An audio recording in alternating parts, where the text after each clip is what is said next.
Alright, in this section we're going to continue covering passengers on vehicles, and in this section we're going to take and focus on passengers riding on a vehicle instead of in a vehicle. Now, the letters at the bottom of the vehicle counter that are going to determine the passenger quantity and type are very similar to vehicles that can carry passengers inside of them. They're just going to have an O at the end of them.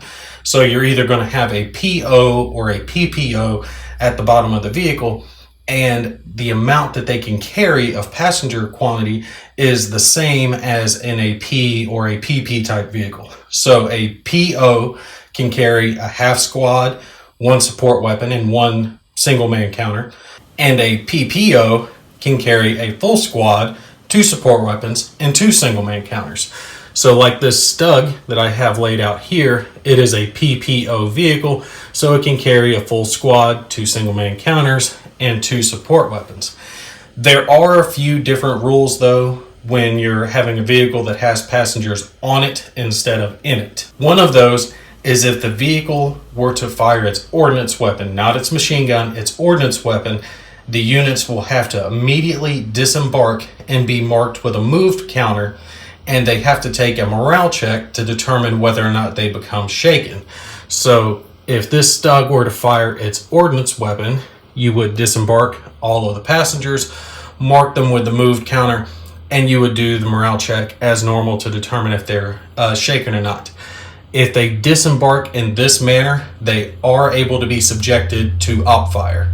Now, if the vehicle is hit by an ordnance weapon, it can cause them to disembark as well. So let's say our Stug here is shot at by this Sherman, but it is not destroyed or abandoned from the attack. It's just hit by it.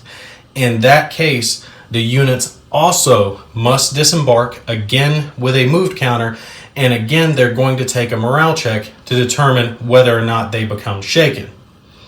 If the vehicle is destroyed, however, by the attack, all of the passengers have to take a bailout check as normal, like we discussed in the previous video. Make sure to watch that one to see how the bailout checks work. A couple more things when it comes to passengers on the vehicle.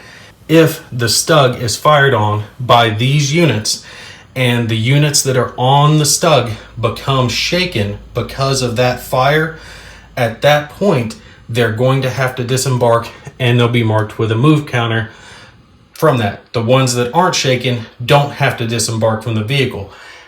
If they are disembarked like that, they are not subjected to op fire. It does not constitute movement points. However, if instead the Stug here was moving along with its passengers and it was op fired against, the passengers that were shaken